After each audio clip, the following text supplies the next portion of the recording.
A little anesthesia.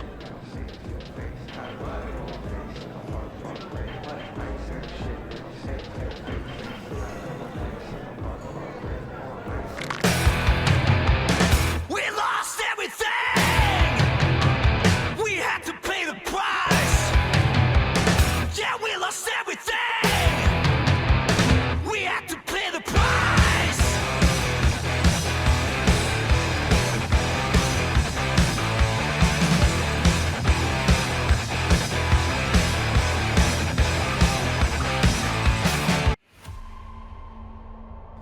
This is a video I've been wanting to do for a long time now. Ever since I reviewed Cyberpunk 2077 back in 2020, I have kept this video idea in the back of my head. Written reviews and video reviews are two completely different things, and I feel like I could have done a better job at a video review than I did with the written review of Cyberpunk. But, anyways, here goes. Before I start this section, I feel like I'm obligated to set up the scene of Cyberpunk. Not only of the game, but of its immensely hyped up release. I have been playing games since I was 5 years old and writing about them since I was 12. But I have not seen a single video game have this much excitement building up for it since Halo 2. It would be a disservice to you all to not include this important bit of information and why the game was so scrutinized on release. The date was January 10th, 2013. A day like any other, at least that's what I thought when I woke up that morning. There was a teaser trailer that CD Projekt Red put out, and nobody on the internet knew what it was. This trailer simply came out of left field, so to say. The trailer featured a song called Bullets, as bullets, funnily enough, go whizzing by and hitting what appears to be a woman at a crime scene. Slow motion shots and wide panning angles are very present in this trailer. All of a sudden, we see a soldier's mask and the words Cyberpunk 2077 appear on screen. Then it cuts to black, with red text simply stating that it's coming when it's ready. Suffice to say, the trailer blew up all over the internet and people couldn't stop talking about it. Even those who had no idea that this game would be inspired by the classic tabletop game by the same name were freaking out over it. It was truly a phenomenon in modern gaming. Years would go by and Cyberpunk 2077 would always be mentioned whenever there was a huge gaming showcase, mainly for E3 conferences and such. But those years came and went, and there was hardly a hint of seeing more of Cyberpunk. All that would change when on one fateful day during Microsoft's E3 press conference on June 10th, 2018, a full 5 years after the teaser trailer came out. The reveal started with a takeover of the Microsoft press conference where the screens glitched and that familiar black screen with red text popped up, and there it was, the full reveal trailer for Cyberpunk 2077. Some didn't even think it was real, while others were reveling in the excitement. The trailer showed off the world of Night City, the fictional place where Cyberpunk 2077 takes place in. You also get to see some snippets of important characters and factions in the game as well. The trailer then ends with V, the titular protagonist of the game, getting in his quadra, and that's it. No release date was mentioned in the trailer. No, we would have to wait until next year's E3 for that. For the sake of saving time and ensuring that this video doesn't end up being 30 minutes long, I will save many of you the anguish of retelling what could have been. And the end of it all, Cyberpunk 2077 came out as a buggy mess. Quests and characters were glitched beyond recognition, but nobody had it worse than the last gen console owners.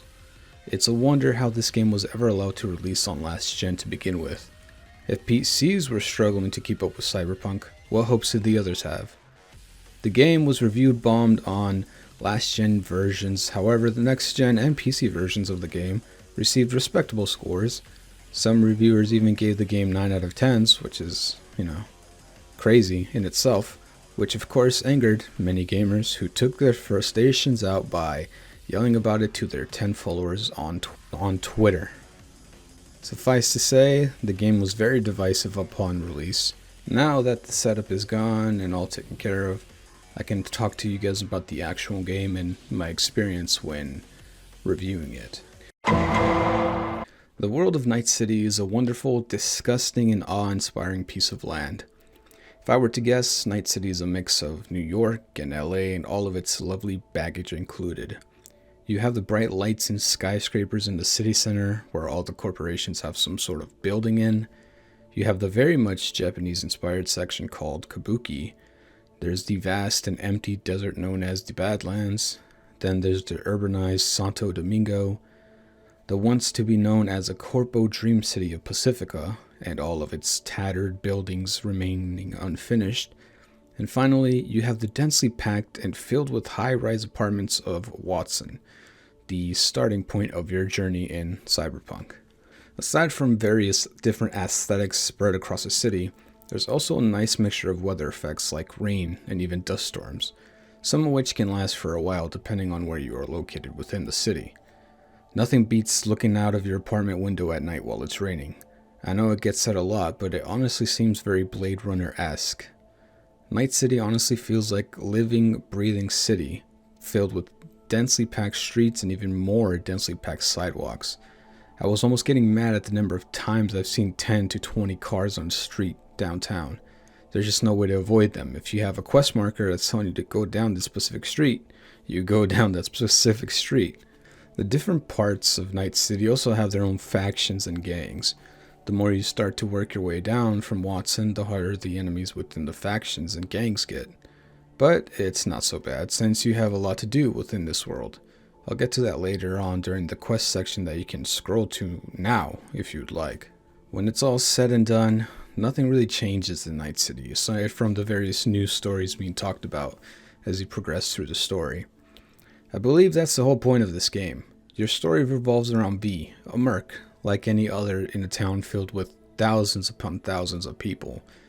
In true cyberpunk fashion, and I'm talking about the genre, not just this game specifically, the powers that be, in this case, the corporations, is what the world revolves around, not the common folk. It is a theme that the game hits you over the head with over and over again. If you've played any other shooter that has RPG elements in it, then you have a basic idea of how cyberpunk gameplay is supposed to be. Combat is a fundamental building block in which all encounters are based off. However, the way in which you approach said combat is completely different depending on how you build out your character. For example, for the majority of my playthrough, I focused heavily on handgun combat. I would essentially shoot first, ask questions later. This type of playstyle is the most basic of all the different combat situations. It's also the most boring, in my opinion. Stealth is another form of combat that can either go really good or really bad, depending on how you spec your character. Early to mid-game stealth is only ever good if you have most of your points sunk into the cool stat, which affects stats pertaining to staying undetected. I found myself going for this playstyle late on in the game, just because my usual style of play was getting boring to me. That's something that's going to affect everyone who has as much hours in this game as I do. There's just a multitude of things you can do throughout the world that you'll be getting fatigued by the end of the game. Mind you, I do every single side quest / enemy encounter in the game. At the end of it all, doing literally everything the game has to offer will leave you with a 50-hour plus playthrough. Aside from combat, there's also a lot of driving in this game. There are a multitude of vehicles to purchase or steal in this world. Cyberpunk is also very generous when it comes to handing out free vehicles. Spoiler warning for one of the side quests, you get a custom Rayfield for completing the Mercman side quest out in the Badlands. If you do this quest early on in the game, I would say level 10 or so, then you really don't need any other vehicle for the rest of the game. The Rayfield is literally the best car in the game, not just for its speed, but for its handling as well. One thing I do want to criticize the game for is the fact that you can't customize any vehicles you get. The funny thing is that all throughout the world you see a multitude of different versions of cars with distinct paint jobs and even in some cases upgraded engines. It was clear to me that vehicle customization was originally planned for the game, but it was one of the many things that CD Projekt Red decided to cut from it. Maybe in the future they'll add it back in again. There are also fast travel points scattered throughout the map that lets you skip all the mundane driving in favor of instantly teleporting you to a nearby point of interest. And when you're about 40 or so hours into the game, you're going to be using them a lot. All the fast travel points are placed very deliberately throughout the world, which is a nice touch on CD Projekt Red's part. As far as weapons are concerned, there are a plethora of them, from assault rifles to SMGs and even tech weapons and smart weapons. There's also blunt and bladed weapons for those who are more daring in their approach to combat. I would like to offer some piece of advice for melee players, however. Everything up to normal difficulty is a walk in the park for melee builds. After that, however, is when things start to get serious. You have to cater your build very specifically in order to not immediately die from some NPC with a revolver. Ask me how I know. Aside from that, melee builds are really fun. I even dedicated 2 of my 6 total playthroughs to melee builds. Another criticism I want to point out is that the gameplay loop gets really repetitive. Encounters usually go one of 2 ways. You straight up run up on some fools and gun them down, or you sneak around and pick them off one by one. There's also the Netrunner build path you could go down, where you can hack into people and essentially kill them without ever actually having to confront them face to face. Still, encounters almost always play out the same way. The main story is centered around V, a merc that's trying to become a legend in Night City. The game begins with an intro sequence that you play through depending on what life path you decide to choose at the beginning of your character customization. The Nomad life path starts with you trying to locate a client for a job you were hired to do. But of course, things turn south and you're running from border patrol because you were smuggling an illegal iguana. The Street Kid life path begins with you fixing a broken nose and taking a job from some shady guy at a local bar. The job is to steal a car from some rich corpo, but of course, that ends up badly too, and then you are caught by the police. Finally, we have the Corpo life path. You start at Arasaka working in cybersecurity, where your boss essentially gives you the task of smearing somebody's reputation. Can you guess how this one is going to end up? Yeah, that's right. You end up getting caught before you can actually do anything of importance.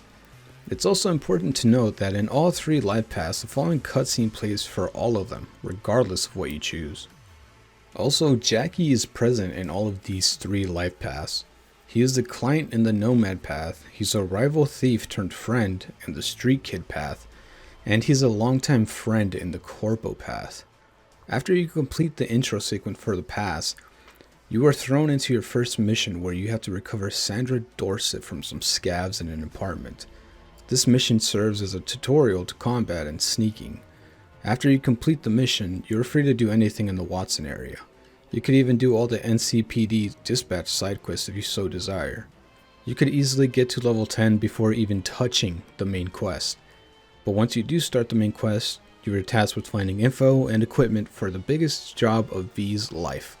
Up to that point, that is. To save some time, you eventually get everything you need, but on the mission, something unexpected happens. Saburo Arasaka, the main head of the corporation, is killed by his son, Yorinobu.